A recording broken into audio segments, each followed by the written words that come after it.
네, 기도하시겠습니다. 하나님 감사합니다. 이렇게 추운 날씨 속에 주의 전에 나와 예배하며 주의 말씀을 묵상합니다. 읽고 듣고 깨닫게 하시고 진리의 말씀 가운데 서는 우리가 다 되게 하소서. 주여 우리를 붙드시며 인도하여 주셔서 대한민국 조국 교회가 온전한 믿음 가운데 서게 하시고 이 어려운 때에 기도로 말씀으로 거룩하여 주며 또한 환난을 이길 수 있도록 붙드시며 인도하소서. 이 시간 또한 주의 말씀을 묵상할 때 더 큰 은혜를 주시기를 원하며 예수님 이름으로 감사하며 기도합니다. 아멘. 오늘 본문에 있는 말씀을 통해서 성령이 밝히 말씀하신 마지막 시대의 배도, 그런 제목 가지고 말씀을 살펴보겠습니다.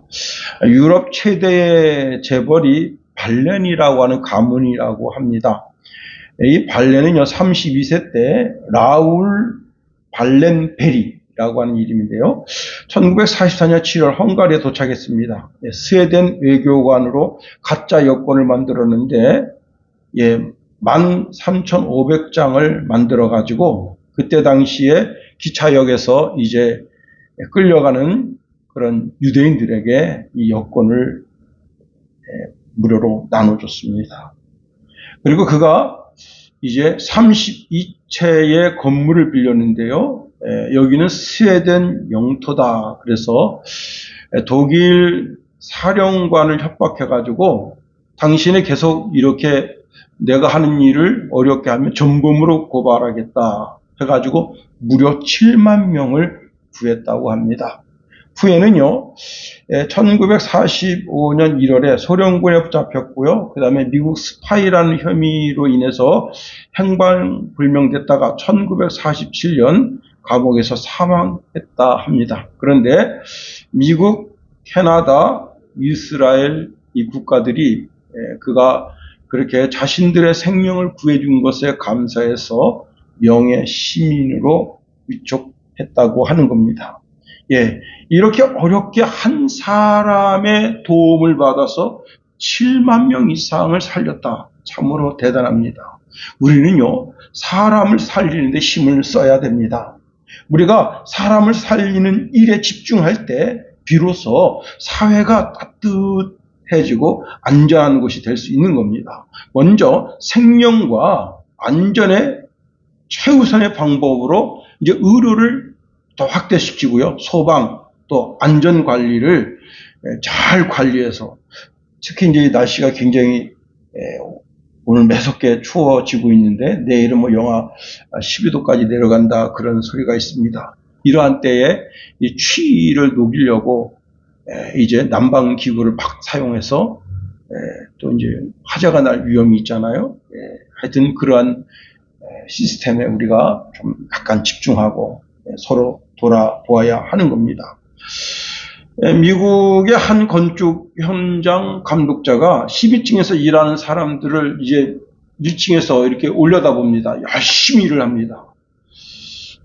그런데 이게 사람이라는 게 촉이라는 게 있어요. 촉.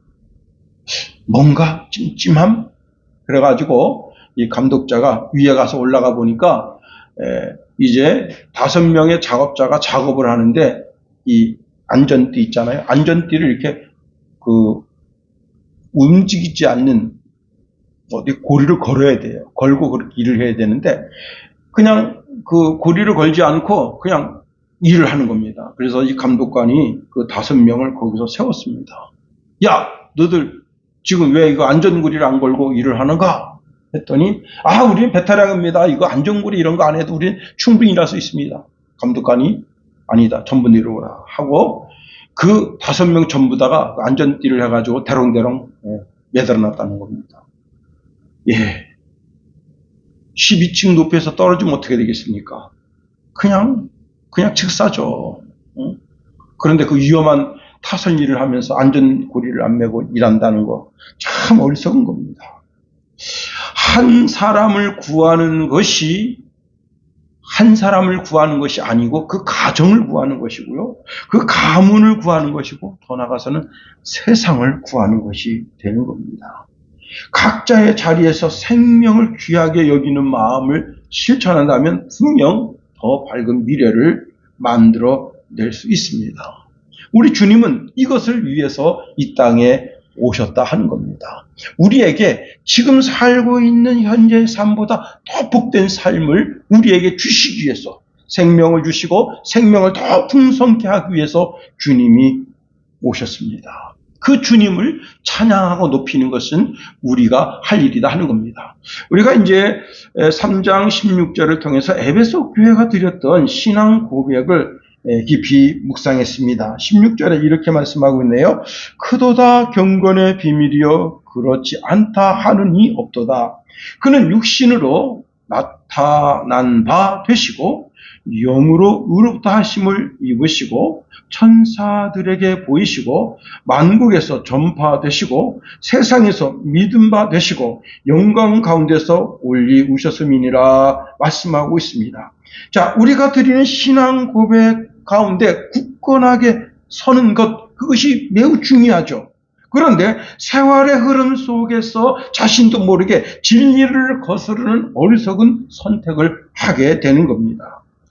핍박의 시대 때는요, 믿음을 잘 지켜냅니다. 그런데 유혹의 시대 때는 유혹을 이기지 못해서 결국은 이것도 진리겠거니 하고 자신의 영혼을 죽이는 겁니다. 종말 시대는 핍박 시대가 아닌 유혹의 시대라 하는 겁니다. 내 안에서 내 자신 스스로가 먼저 무너지는 거예요. 그러니까 우리는 매일같이 신앙의 결단을 해야 하는 겁니다. 많은 사람들이 종말의 시대를 생각할 때 뭐 전쟁이나 재난이나 기근이나 지진 같은 것을 떠올리는데, 그러나 성령께서 오늘 본문의 말씀을 통해서 우리에게 주시는 말씀은 종말 시대의 징조는 자연적인 현상도 아닌, 정치적인 혼란도 아닌, 내가 믿고 고백했던 진리를 아주 쉽게 버리는 현상이 나타난다 하는 겁니다. 우리의 눈에 보이는 외적인 무너짐보다 내 내면의 진리의 신념, 그것이 산산조각 깨지는 겁니다. 전쟁이나 지진 같은 현상들은 결과물일 수도 있지만은, 말씀하신 진리를 쉽게 버리는 현상, 그 원인이 결국은 영적인, 정신적인 붕괴를 가져오게 되는 겁니다. 이젠 앞으로 옳고 그름이 내 삶의 기준이 아니고 내게 이익이 되느냐, 내가 편안하느냐 여부가 이제 내 삶의 선택의 기준이 되어버리는 겁니다. 배교와 변절이 일어납니다. 오랜 시간 고귀하게 지켜왔던 신앙이나 가치관을 상황에 따라서 너무 쉽게 등지는 모습들이 나타나는 겁니다. 제가 아주 오래전에 한 안수 집사님이 이제 그 장례식장에 갔는데, 그 장례식장에서 그 어른들이 이제 호통하는 겁니다. 야, 이놈아, 너는 집안에, 그래도 큰 역할을 하는 그런 상주인데, 왜 돌아가신 분에게 절을 하지 않느냐?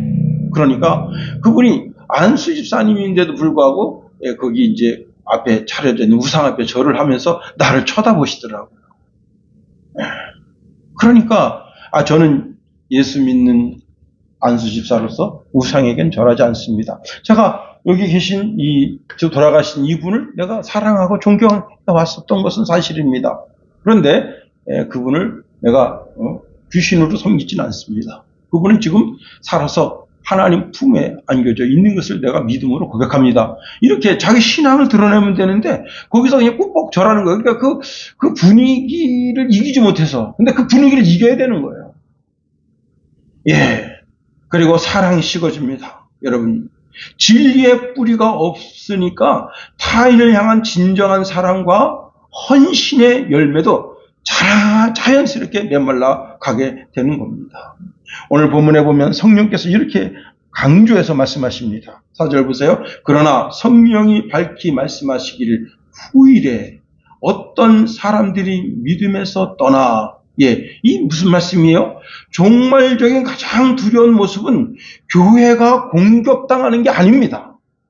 자기 자신 스스로가 진리가 비진리이고 비이성적이고 비윤리적이라고 스스로 생각해서 무너지는 게 아니에요. 교회가 무너지는 것은 바로 자기 내면에 자기가 그동안 고백해왔던 그 신앙 고백이 산산이 깨지면서 정말 하나님의 가슴을 아프게 하는 그런 일이 일어나는 겁니다. 오늘 본문에 있는 1절 말씀을 통해서 여러 가지로 한번 생각해 보겠습니다. 첫 번째, 후일에 이런 일이 있겠다 말씀하십니다. 1절 말씀 보세요. 그러나 성령이 밝히 말씀하시기를 후일에 어떤 사람들이 믿음에서 떠나 그랬습니다. 여기 후일이라고 하는 것은 아주 먼 미래의 어느 시점을 이야기하는 단어가 아닙니다. 이것은 신학적으로 영적으로 매우 중요한 의미를 지니고 있는데, 후일이라고 하는 것은 그리스도의 초림과 그리스도의 재림의 날까지 그 시간 개념을 말씀하고 있는 겁니다. 다시 말하면 지금 내가 살아가고 있는 이 시대가 바로 후일이라는 거예요. 후일. 자, 우리는 매일같이 전쟁의 소식을 듣습니다. 전 세계의 기근의 소식을 듣게 됩니다. 자, 이러한 것을 들어서 진리를 저버리고 믿음에서 떠나는 현상이 가속화되는 게 아니라는 거예요.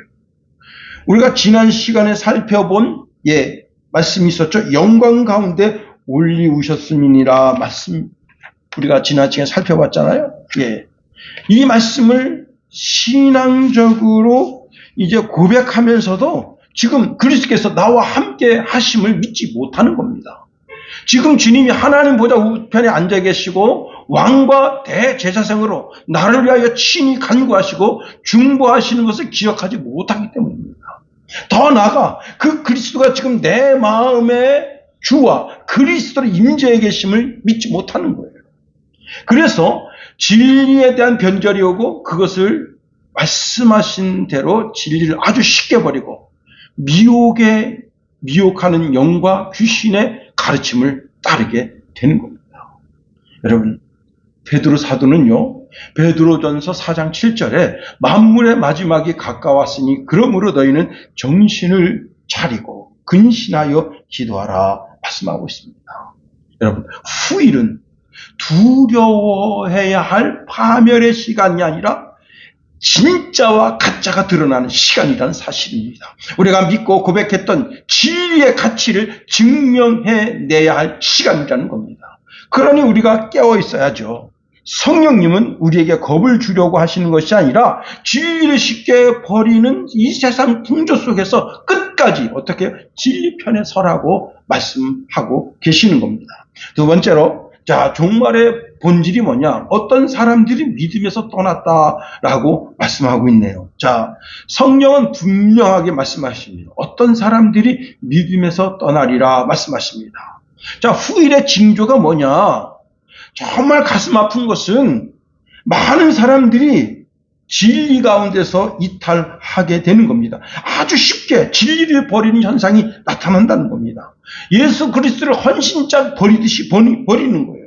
여기 떠난다라고 하는 말은요, 단순하게 길을 잃는다는 게 아닙니다. 의도적으로 거리를 두고 물러나는 것을 말씀하고 있습니다.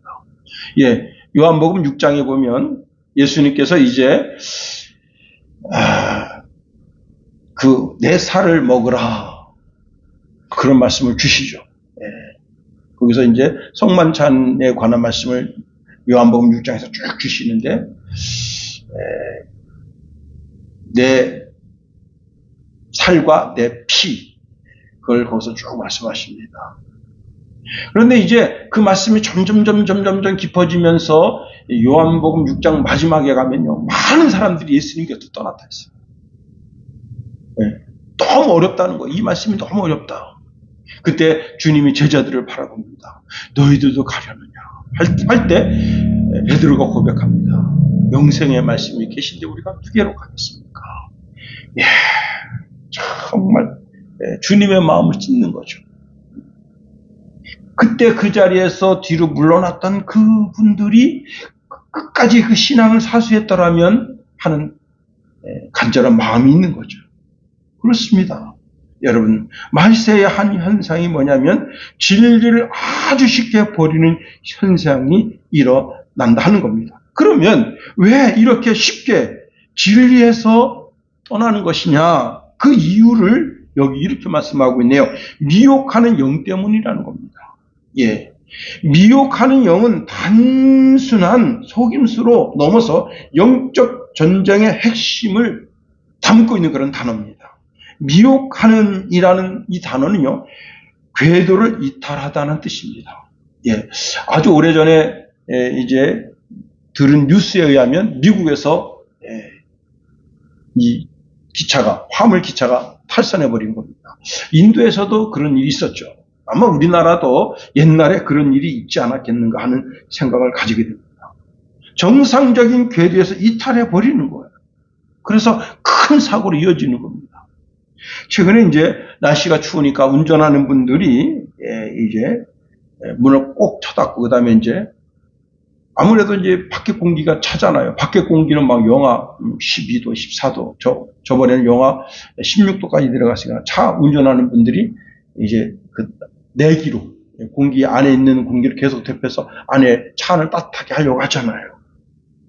자, 그렇게 하다 보니까 히터를 강하게 틀고 운전하다 보니까 이제 그 안에 차에 한 50분만 있으면요, 일산화탄소가 그냥 팍 증가해버려요.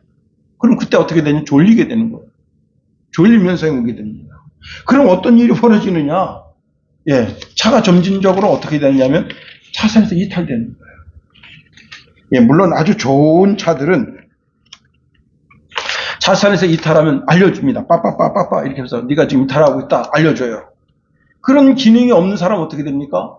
그냥 그 졸려가지고 그냥 눈을 개슴츠레게 떠가지고 왜 이렇게 눈꺼풀이 무겁지? 그리고는 고속도로에서 사고 나는 거예요. 예, 이탈하게 되면 큰 사고로 이어지게 되는 겁니다. 미혹의 영이 우리를 한순간에 진리에게서 떠나게 하지 않습니다. 아주 미세한 각도를 틀어서 시간이 지날수록 진리의 궤도에서 계속 조금씩 멀어지게 하는데, 그 멀어지는 것이 하나님 중심에서 나의 중심으로 서서히 나의 이익과 나의 감정의 만족과 나의 편안함으로 그 중심을 옮겨가게 된다는 겁니다. 예, 저는 뭐 지금 춘천에 있으니까 이제 심각하게 느끼지 못하는데, 사실 신년 보통 이제 목사님들이 12월 마지막 주 정도 기도원에 올라가죠. 그 다음에 12월 첫 주에, 1월 첫 주에 기도원에 올라갑니다. 선배 목사님이 내가 이번에는 기도원에 올라가겠습니다 하고 이제 그리고 올라갔습니다. 깜짝 놀랐대요. 사람이 없어.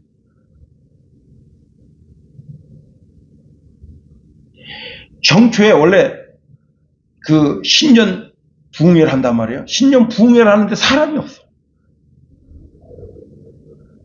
와. 그래서 그걸 보니까 이거 대한민국 큰일 났다, 이 생각이 느껴지더라는 거예요. 기도하는 사람이 없는 거예요. 목사들이 기도하는 일을 내팽개치고 뭘 하냔 말이에요. 저처럼 쇼트 현상 보고 있나? 근데 그 말씀 들으면서 마음에 큰 충격이 온 거예요. 작년에만 해도 그냥 꽉꽉 차가지고 앉을 데가 없어가지고 막 사람들이 조바심 내고 그랬었는데 없대는 거예요. 텅텅 비었다는 거예요. 여러분, 뭐예요? 점점 자기 자신의 이익, 자기 감정의 만족, 자기 자신의 편안한 삶으로 신앙에서 자꾸 이탈해가는 거예요. 점점 이탈해가는 거예요. 결국은 내가 믿고 고백했던 모든 진리를 거부하고 내 입맛에 맞도록 변케하는 겁니다. 킹제임스 성경에는요, 이 미혹의 영을 뭐라고 쓰고 있는가 하면요, 투스싱 스트리트라고 쓰고 있습니다. 투스싱 뭐냐면 성적인 유혹처럼 강력한 이끌림과 매력이라는 뜻입니다. 예, 아주 달콤하게 끄는 거죠. 내 영혼을 끌고 가는 거예요. 예, 미혹의 영은 거칠거나 흉악한 모습으로 오지 않는다는 겁니다. 내가 너를 행복하게 해줄게, 내가 너를 편안하게 해줄게, 내가 합리적으로 세련된 신앙인이 되게 만들어줄게.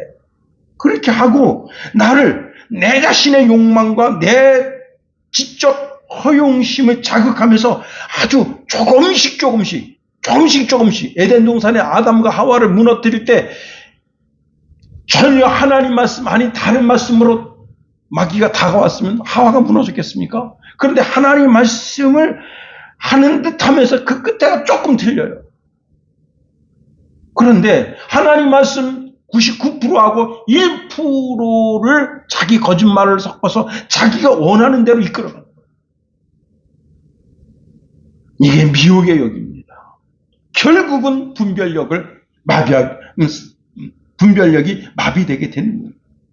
미혹의 영이 너무 매력적이기 때문에 사람들은 그것이 비진리임에도 불구하고 따르고 싶다라고 하는 그런 강력한 충동을 느끼게 되는 겁니다. 결국은 아주 진리를 저버리게 되는 자리로 나아가게 되는 겁니다. 여러분, 우리가 사탄을 우습게 생각하면 안 됩니다. 사도 바울도 사탄을 뭐라 했느냐? 천사로 가장한다고 했어요. 천사로. 고린도후서 11장 14절에 보니까 이것은 이상한 일이 아니니라. 사탄도 자기를 광명의 천사로 가장한다 했어요. 그렇습니다. 두 번째로 왜 우리가 이렇게 진리에서 떠나는가? 귀신의 가르침을 따른다는 겁니다. 귀신의 가르침. 이게 참 기가 막히죠. 귀신의 가르침, 그러니까 우리가 생각할 때 무슨 공포영화, 무슨 여자가 막 머리를 산발하고 말이죠. 그리고 입에다 칼 물고 피를 뚝뚝뚝 흘리고 그런 공포적인 모습으로 우리에게 다가오는 것으로, 기괴한 모습으로 다가오는 것으로, 여러분 그 영화 중에 사지가 막 뒤틀려가지고 막 이렇게 하는 거, 그런 모습으로 우리 삶에 다가온 데서 생각하면 큰 오산입니다. 사탄은 더 교묘하게 아주 체계적인 거짓 메시지를 가지고 우리에게 온다는 사실이에요. 그래서 귀신의 가르침은 하나님 없는 인본주의를 극대화하는 겁니다. 선배 목사님 중에 한 분이 인문학 이런 단어를 굉장히 많이 쓰셨어요.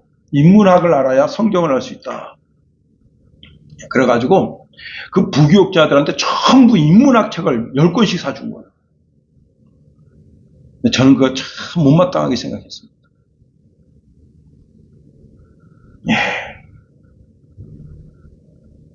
그 말이 옳은 말일 수도 있어요. 그런데 틀린 말입니다. 그리고 그 당해년도에 그 인문학을 통해서 성경을 들여다보려고 하는 책들이 어마어마하게 쏟아 나왔어요. 다 사탄주의입니다. 성경을 통해서 인문학으로 나가야지 왜 인문학을 통해서 성경으로 들어가려 하냐. 그게 사탄의 속삭임. 그래서 제가 그걸 저는 굉장히 그때 이게 속에서 이글거릴 정도로, 뭐라 그러죠? 이게 토가 나올 정도로, 그 정도로. 전 그런 거 정말 싫어합니다. 그리고 이제 한 8개월 정도가 지났습니다. 제가 그 목사님한테 여쭸어요. 목사님, 요즘도 이렇게 인문학 그랬더니, 아유, 목사님, 그거, 한때 그냥 잠시 교역자들이 하도 그냥 정신줄 놓고 있어가지고 내가 채찍질 하려고 그렇게 한 거지. 그래서 내가 그때 안심했습니다.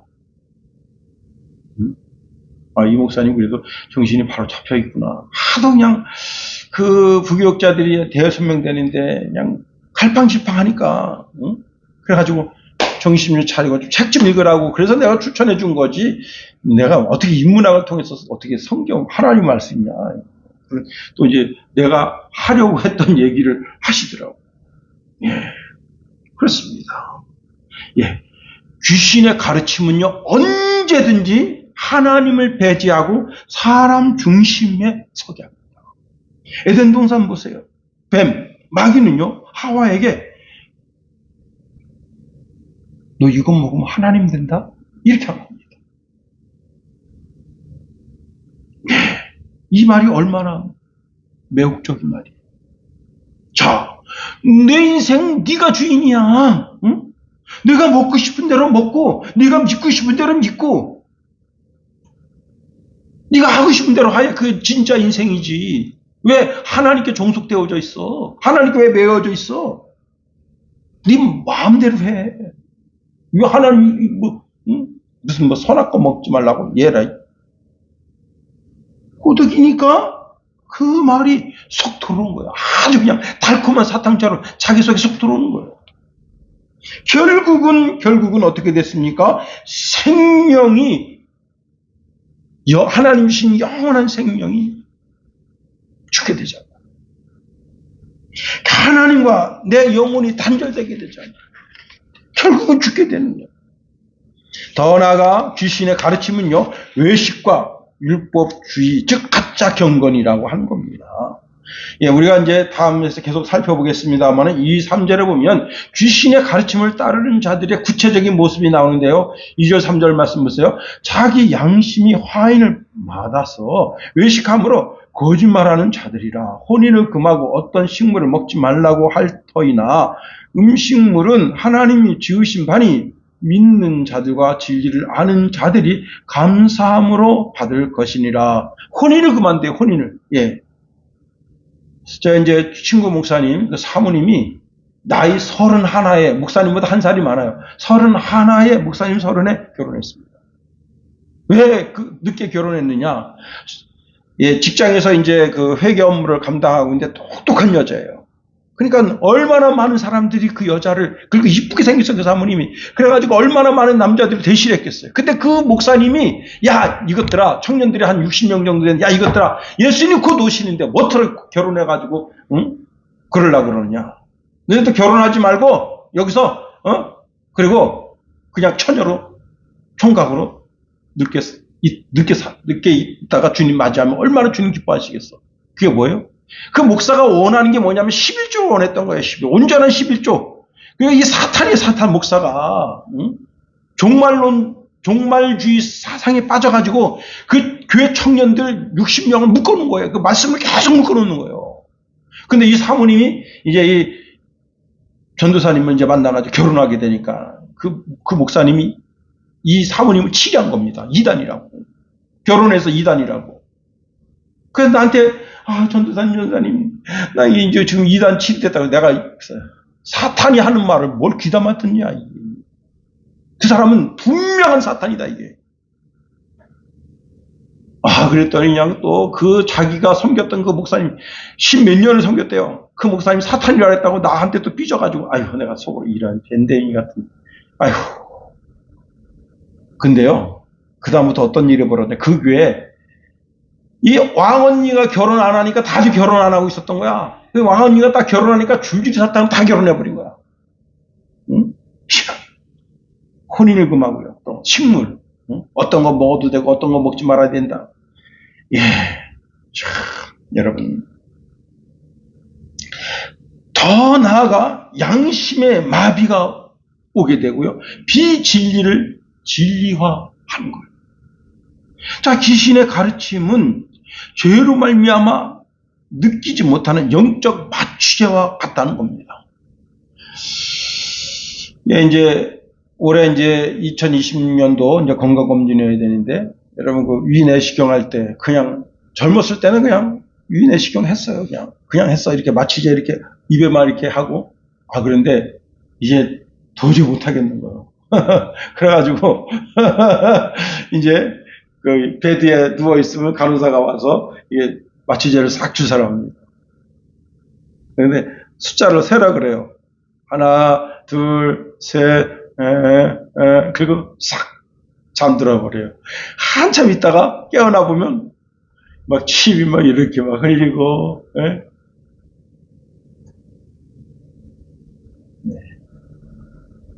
여러분,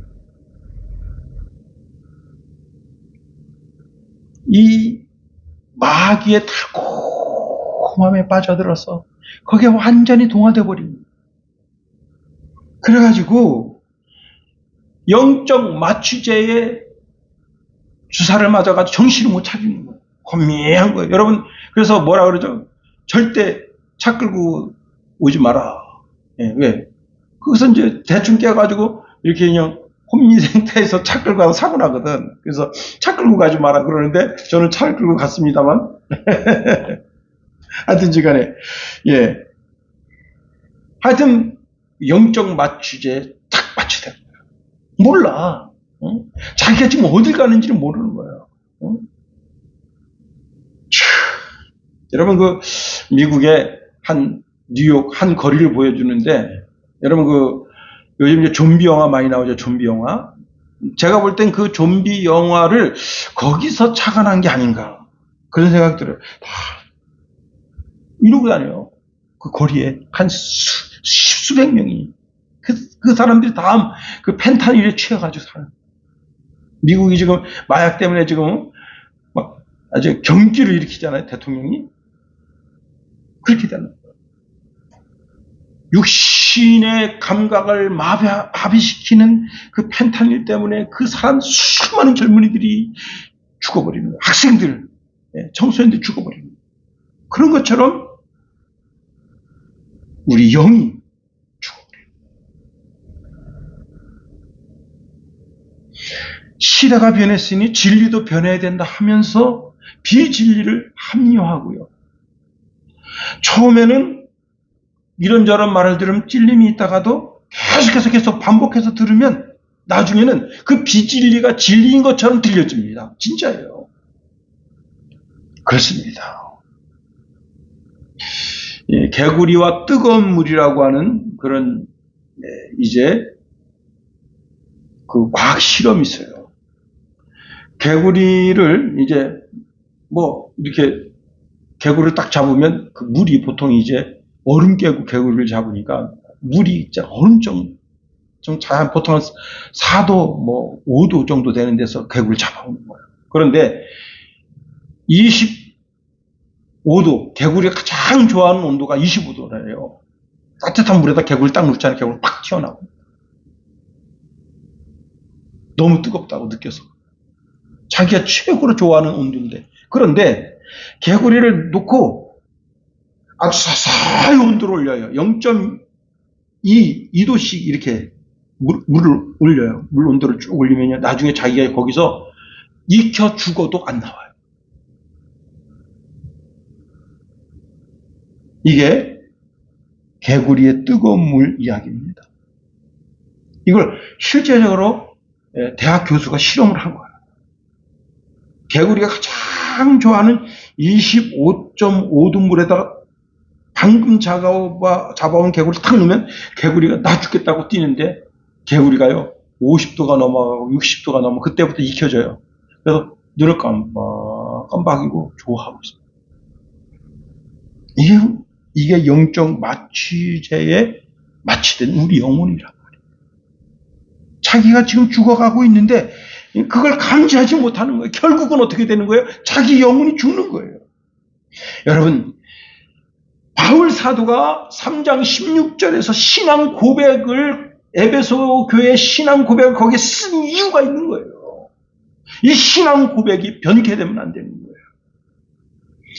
이제 말씀을 마칩니다. 나는 정말 신앙 고백과 같은 신앙의 길을 가고 있는지 나 자신을 살펴야 되는 겁니다.